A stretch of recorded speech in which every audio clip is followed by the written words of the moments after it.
ये वीडियो देख के अगर आपको आनंद की अनुभूति ना हो तो आपके पैसे वापस, जो कि मैंने आपसे लिए ही नहीं है। ये जो हंस रही ये जो टिंडे जैसी चीज मैंने बना दी है, इसको हम बोल दिया करते हैं सेंट्रोमियर। और इस सेंट्रोमियर पर क्या लगी होती है? क्रोमेटिड लगी होती है। ये एक क्रोमेटिड है, ये पूरी एक क्रोमेटिड लगी है। और इधर भाई क्या है? दूसरी क्रोमेटिड लगी है। ये दूसरी क्रोमेटिड लगी है। नामकरण कर देते हैं इसका भी और इसका भी। अब देखो, इस सेंट्रोमियर के ऊपर दो प्लेट्स लगी होती हैं। ये एक प्लेट बना दी और यहां पर दूसरी प्लेट बना देते हैं। और इन प्लेट्स को क्या बोला जाता है? इन काइनेटोकोर्स का फंक्शन क्या होता है? हमने सेल डिवीजन में पढ़ा था कि यहां पर आकर स्पिंडल फाइबर अटैच होते हैं। जाहिर सी बात है यहां पर भी होंगे। ये हो गए अपने स्पिंडल फाइबर्स।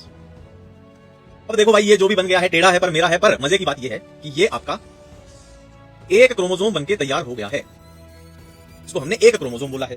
अब मैं इसी के बेसिस पे आपसे एक सवाल पूछने जा रहा हूं कि अगर ये एक क्रोमोसोम है तो आप इसको कितना क्रोमोसोम बताओगे? कि ये सेंट्रोमियर बना दी और ये एक क्रोमेटिड लगी हुई है। ये एक क्रोमेटिड है, जैसे इसमें दो क्रोमेटिड है, इसमें सिर्फ एक क्रोमेटिड लगी हुई है। तो आपको जवाब देना है ये कितने क्रोमोसोम हैं? ये कितने क्रोमोसोम? बड़ा ही आसान है जवाब देना, ठीक है। ये एक क्रोमोसोम था जिसमें दो क्रोमेटिड थी, तो देखने में लग रहा है कि इसका आधा हो गया, एक क्रोमेटिड है तो ये अपना हो जाएगा क्या? आधा क्रोमोसोम ये हो जाएगा। और यहां पर आप कर दोगे जिंदगी की सबसे बड़ी गलती। जैसे इस दुनिया में सच्चा प्यार नहीं होता, वैसे ही इस दुनिया में आधे क्रोमोसोम जैसी कोई चीज नहीं होती है।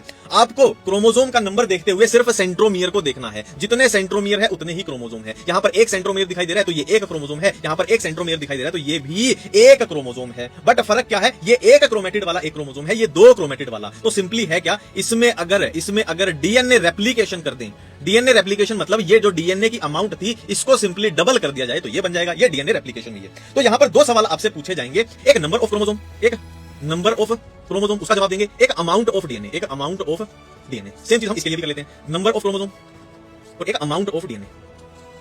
देखो सिंपल सी ट्रिक बता रहा हूं। नंबर ऑफ क्रोमोसोम के लिए सिर्फ मैंने अभी बताया आपको सेंट्रोमियर का नंबर देखना है कि उस सेल में जितने भी सेंट्रोमियर है उतना ही नंबर ऑफ क्रोमोसोम। जैसे यहां एक सेंट्रोमियर है तो नंबर ऑफ क्रोमोसोम इसके लिए कितना हो जाएगा? एक हो जाएगा। यहां पर नंबर ऑफ क्रोमोसोम एक सेंट्रोमियर है तो कितना हो जाएगा? एक हो जाएगा। अमाउंट ऑफ डीएनए के लिए, अमाउंट ऑफ डीएनए के लिए ट्रिक क्या है? देखो, अमाउंट ऑफ डीएनए को डिनोट करते हैं सी से, डिनोट करते हैं सी से। और यही इसकी ट्रिक है। सी मतलब क्या है? क्रोमेटिड, कि जितने भी क्रोमेटिड हैं उसको काउंट कर लो। यहां पर क्रोमेटिड कितने हैं? एक ये क्रोमेटिड है, एक ये क्रोमेटिड है, तो दो क्रोमेटिड है तो अमाउंट ऑफ डीएनए हो जाएगा 2C।